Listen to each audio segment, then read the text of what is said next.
Boku no Hero Chapter 116 review. Okay, so in the beginning of this chapter, it's All for One talking to All Might. And it's basically the stereotypical villain talk to hero banter. This conversation wasn't as exciting as I was expecting it to be. And I'm not that surprised, but it's just, I've seen it so many times in so many superhero movies, comic book movies. And to me, it's just, we didn't learn anything new from them talking to each other. Everything we know between All Might and All for One, everything they were saying to each other is everything we already know. It's just them talking, and we get to see how strong this prison is and how they keep everything locked down on All for One. They call it the Tartarus prison. I thought that was pretty cool. But everything they talk about, it's just the same thing. You got All Might asking him, what was his purpose? What were you trying to achieve, you staying alive for this long? And he tells him, there's no point in us talking about it because we have different points of view. You're never going to agree with how I feel about this world or society. You tried to be a hero, and I tried to be the top of, the evil. Muhaha. So I'm like, oh, okay. That's it. And then the next part is this All Might talking about how he's asking him, oh, where's Shigaraki? And he tells him, I'm not sure. I don't know where he is. I let him loose. He's now free of my influence. My student has become his own teacher, his own sensei, And basically All Might puts two and two together. So Shigaraki is meant to kill me. No, not just me, but also Midoriya. And then they talk about how All for One, he asks us, oh, so what's it like going on outside? Because apparently he doesn't know anything that's coming down to through the prison. They don't allow him to have any information. And he basically guesses that, hey, I'm pretty sure the media is down your guys' throats. Everyone is in frenzy because if you're supposed to lie, or that the fact that you retire. And he basically is on point and on money on how the society is running right now. And that's basically it for them talking.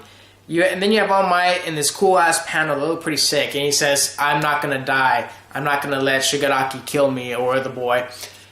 So I'm like, okay, it's cool, the way they talk to each other. And I'm sure it's going to look really sick in the anime when you have music in the background. But we didn't learn anything new from this conversation. So it's not that it was, disappointing. It just wasn't as invigorating or, as mind-blowing. And it's not that I expected it because All for One, he's very tight-lipped.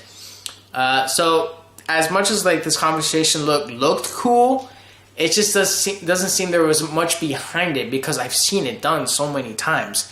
So I'm like, okay, sure. I mean, I just saw a Magneto versus Charles Xavier type conversation. I've seen it before. Just nothing exciting. Now, what was more exciting was in the last part of this chapter. No, the last part of the chapter, 5 pages left. You have All Might is with his buddy from the police department, one of the leaders, and they're talking. And apparently, he was about to get this part in, but it was cut off when Midoriya texted All Might. He says, "Oh, by the way, because I wasn't able to take notes, but about my interview with Stain." And then they cut off right there. I'm like, man, this guy spoke to Stain. I am probably a lot more interested in what him and Stain were talking about. Because Stain is my favorite villain.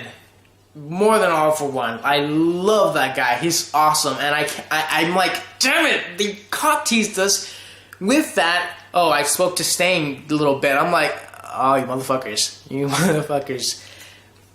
And so I'm like, damn it, okay. So I'm not so sure when they're going to talk about Stain again. Or if they're going to just jump back to Midoriya and his classmates. Because that's exactly what they did at the end of this chapter. But I'm not so sure if they're going to continue on with that bit or go back to the Stain situation. I'm like, what do I want more? What am I wanting more, Because at the end, you got Bakugo talking to Midoriya, hey, meet me outside. It's about your quirk. So it seems to me, Bakugo, he looks like he probably put two and two together a long time ago. And I'm not so sure what he wants from Midoriya. Either he's going to give him respect or he's going to acknowledge him. But I'm pretty sure he already has. But I think he wants to say something of acknowledgement to Midoriya, or maybe challenging him and telling him, oh, listen, I'm not going to let you take that top spot without me giving you a fight. And I'm not so sure where they're going to go with this route. And I'm so interested in what Bakugo wants to say to Midoriya. like this conversation is going to be a huge say on how Bakugo's character is going to go on from now on, because there have been such strong rivals. I'm not sure, are they going to become frenzies because of this? I hope not. I would kind of want them to like have that boundary of them being just rivals and kind of like always clashing heads, but like always respecting each other. I don't want them to be like all butt buddies and shit like that. I that would kind of piss me off. But is Bakugo gonna come to a term of acceptance that Midoriya has been chosen to be the next All Might, so to say, the next symbol of hope, symbol of peace? And is he gonna come to terms with it? And he's gonna tell him, okay, you've been chosen. Now it's my job to make sure that I help you, or that I'm as strong as a rival, so we can both grow. Or is he just gonna blow up at Midoriya and just be a bully with him like he was in like the first season? And I don't think that would. I think that'd be a character regression. But I don't think that's what's gonna happen. I'm just so curious. I'll give this chapter a 3.8. Because I'm just like, I wasn't too crazy about the conversation between All Might and All for One, because I didn't learn anything new. I've seen it before. But the last part was pretty awesome, pretty interesting with Stain and Bakugo and Midoriya. Hopefully we get more character development for Bakugo as he learns more about Midoriya and see what he wants to say to him. Hope you guys like the review. Fantart out. Bye.